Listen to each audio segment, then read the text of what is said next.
Hi friends, today we are going to one of the most important topic for the BA first year or BA second sem students. It is the national income. So in this national income we have to discuss, we have to explain, we have to learn what are the measures of what are the measuring national income or methods of measuring national income. So it is called as national income estimations, methods of estimating methods of estimating national income. So the methods of national income estimates are divided into three types. So they are product method. This one is first method. So first method is product method. So product method is called as value added method. It is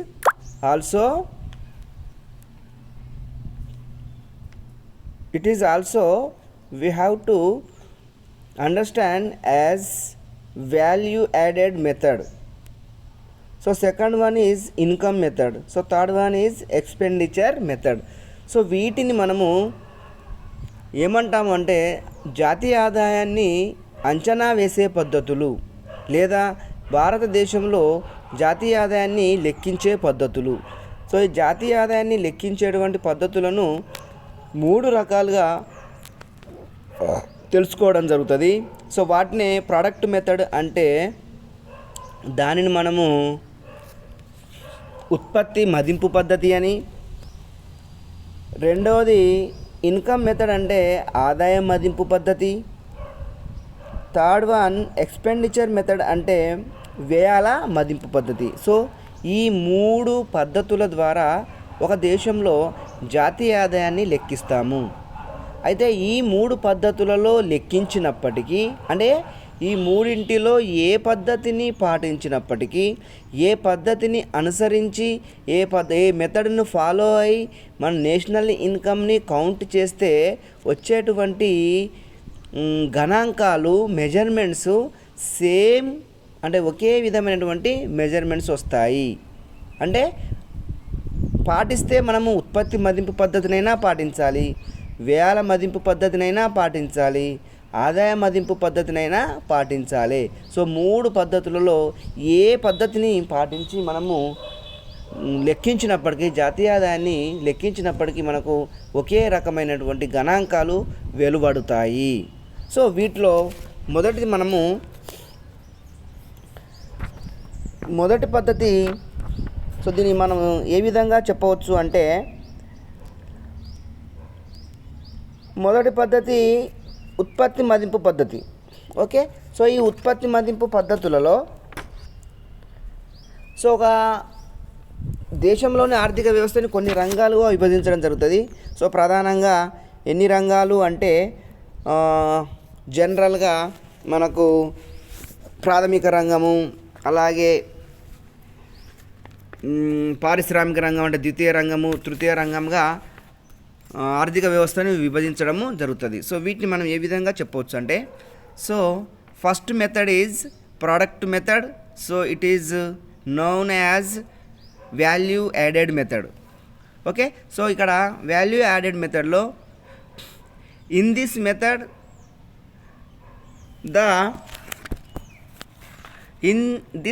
the contribution of each enterprises to the generation of flow of goods and services is measured.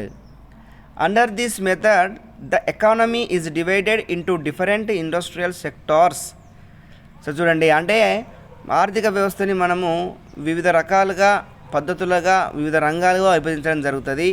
So వాటిలో ఏ విధంగా అంటే so industrial sectors such as agriculture and fishering, mining, construction, manufacturing, trade and commerce, transport, communications, insurance companies, lawyers, doctors, teachers, and other services.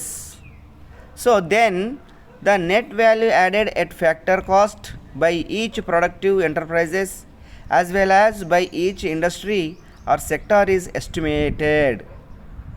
So measuring net value added at factor cost by each industry requires first to find out the value of output. So ఇక్కడ చూడండి, ఆర్థిక వ్యవస్థని పలు రంగాలుగా విభజించడం జరుగుతుంది. అవి ఏ విధంగా అంటే వ్యవసాయ రంగము, అంటే పశుపోషణ, చేపల పెంపకము, రోడ్డు ట్రాన్స్పోర్ట్స్, అలాగే సేవలలోకి వస్తే న్యాయ వ్యవస్థ, విద్యా వ్యవస్థ, వైద్య వ్యవస్థ, సో ఇంకా మైనింగ్, నిర్మాణ రంగము, ఇన్ని రంగాలుగా ఆర్థిక వ్యవస్థను మనము విభజించి వర్గీకరించి అన్ని రంగాల్లో ఉత్పత్తి అయిన వాటిని మనము లెక్కించడం జరుగుతుంది. సో ఇది మనకు ఏమంటారు అంటే ప్రోడక్ట్ మెథడ్ ఆర్ ఏమంటాము వాల్యూ యాడెడ్ మెథడ్ అంటారు. సో ఇంకా చూద్దాము. And important estimates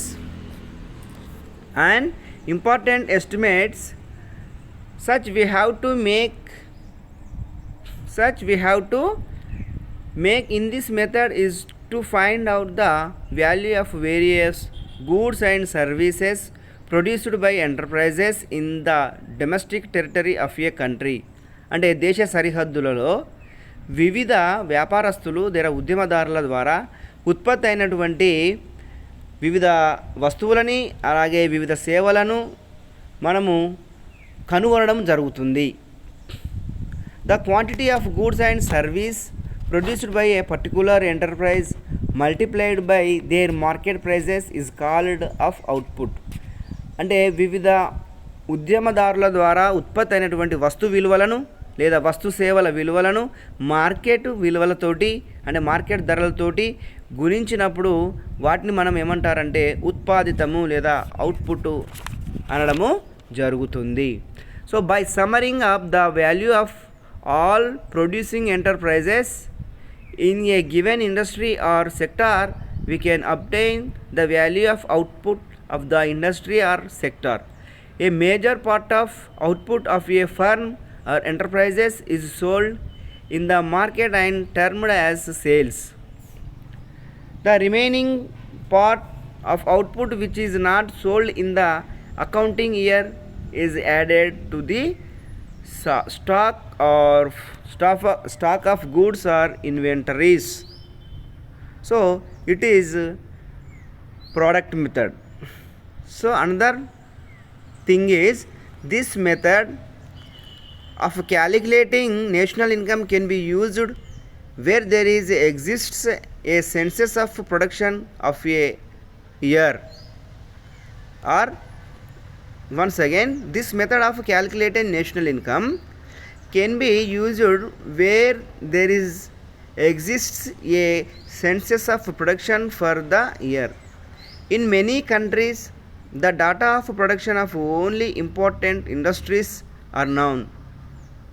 Hence, this method is employed along with other methods to arrive at the national income. The one great advantage of this method is that it relieves the relative importance of the different sectors of the economy by showing their respective contributions to the national income. So ఇదంతా మనకు ఉత్పత్తి మదింపు పద్ధతి ద్వారా జాతీయ ఆదాయాన్ని లెక్కించడానికి ఉన్నటువంటి సమాచారము. So another one is income method. So ఇక్కడ ఇన్కమ్ మెథడ్ని మనం ఏమంటారు అంటే ఆదాయ మదింపు పద్ధతి అంటాము. సో ఆదాయ మదింపు పద్ధతిని మనము దీన్ని పంపిణీ దృక్కోణం నుంచి తీసుకోవడం జరిగింది. సో దీన్నే ఇంకా చూడండి, income method. This method approaches national income from distribution side. అంటే మనకు పంపిణీ దృక్కోణం వైపు నుంచి ఆదాయ మదింపు పద్ధతిని మనము లెక్కించడము జరుగుతుంది. Okay, according or according to this method the net income payments received by all citizens of a country in a particular year are added up. ఇక్కడ చూడండి, ఒక దేశంలో ఒక సంవత్సర కాలంలో అంటే నియమిత కాలంలో లేదా పరిమితమైనటువంటి కాలంలో లేదా నిర్దిష్టమైనటువంటి కాలాన్ని నిర్ణీతమైనటువంటి కాలంలో దేశంలోని వ్యక్తులకు వచ్చినటువంటి ఆదాయాన్ని మనము లెక్కించడము జరుగుతుంది. సో ఈ విధంగా ఉన్నదాన్ని మనము ఇక్కడ ఏం పద్ధతి అంటాము? సో దీనినే మనము ఆదాయ మదింపు పద్ధతి అనడము జరుగుతుంది. సో ఇక్కడ నెక్స్ట్ చూసినట్లయితే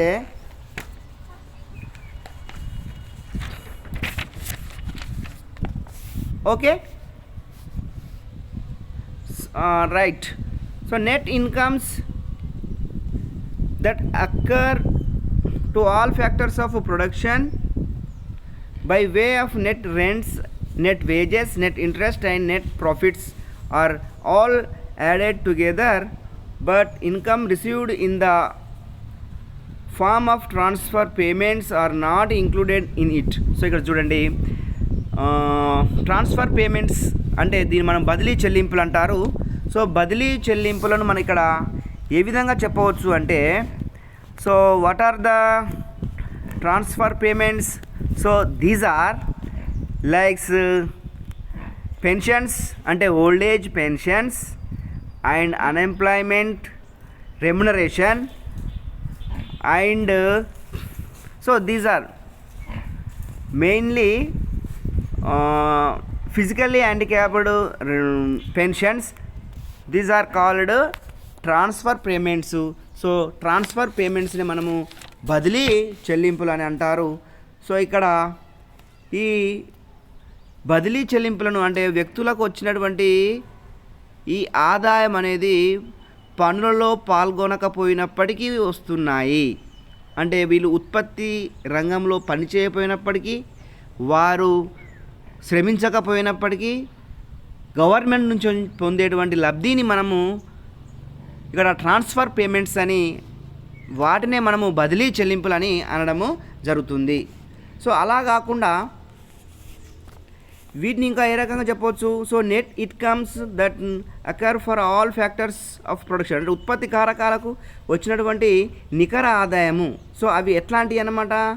నికర బాటకము, నికర వేతనాలు, నికర వడ్డీ రేటు, నికర లాభాలు, ఇవన్నిటిని కూడా మనము ఆదాయంలో కలపడము జరుగుతుంది. So profits are all added together but incomes received in the form of transfer payments are not included. అంటే బదిలీ చెల్లింపుల ద్వారా వచ్చినటువంటి ఆదాయాన్ని మాత్రము ఈ జాతీయ ఆదాయంలో మనకు పేర్కొనడం జరగదు, అంటే కలపడము జరగదు. So this method of estimating national income this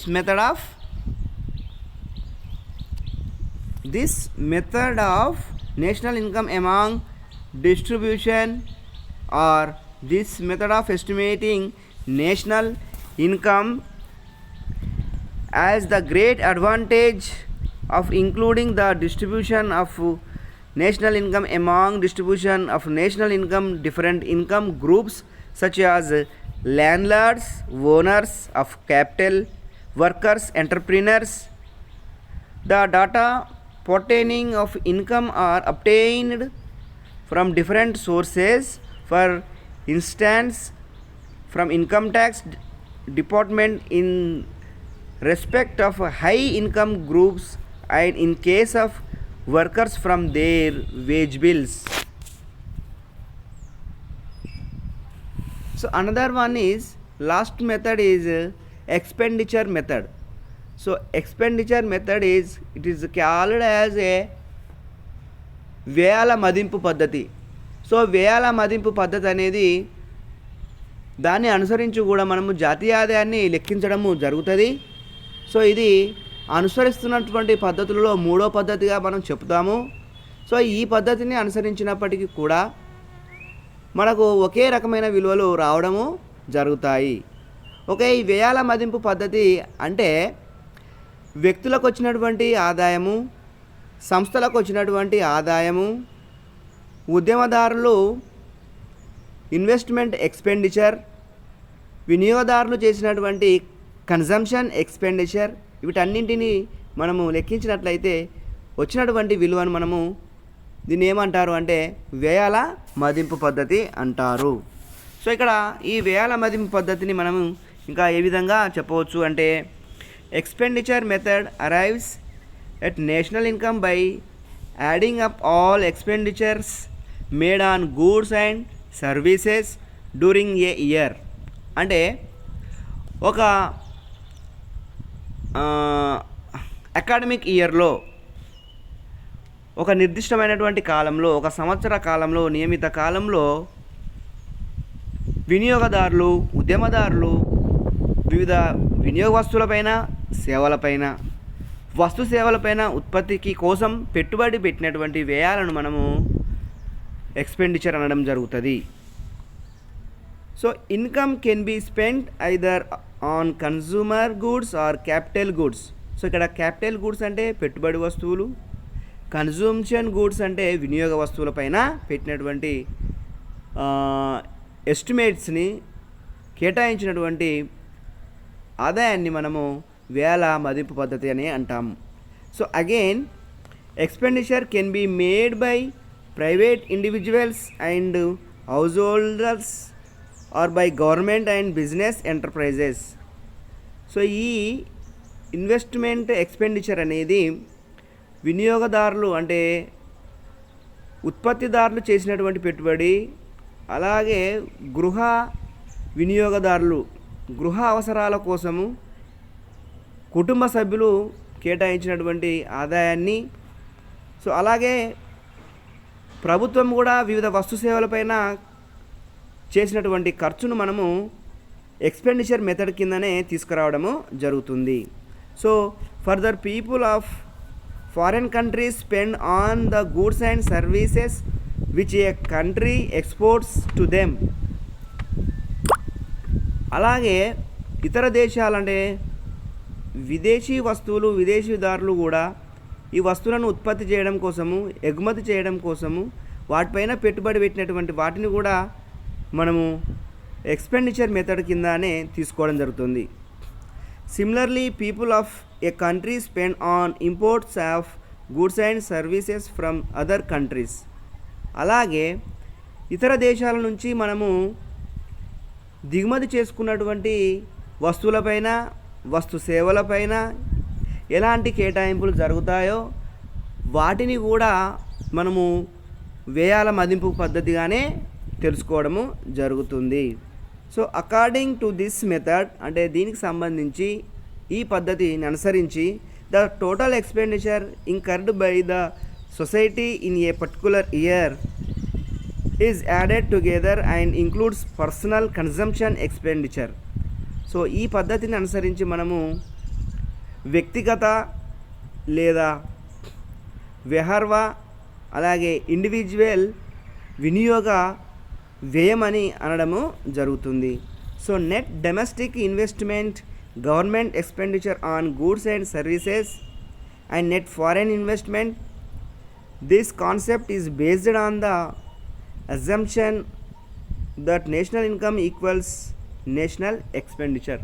so ఈ మూడు పద్ధతులను మనము అనుసరించి లెక్కించినప్పటికీ ఒకే రకమైనటువంటి విలువలు రావడము జరుగుతుంది. సో వీటినన్నింటినీ మనము మెజరింగ్ నేషనల్ ఇన్కమ్ మెథడ్స్ అంటారు. సో దీన్ని మనము ఎస్టిమేట్స్ ఆఫ్ నేషనల్ ఇన్కమ్ అని అనడం జరుగుతుంది. సో ఈ estimates of national income it was divided into 3 types. So one is product method or value added method, second one is income method, third one is expenditure method. So in these 3 methods we have to follow only one method, either expenditure method, income method or production method. So the values are same values will be announced. Okay, thank you for the listening.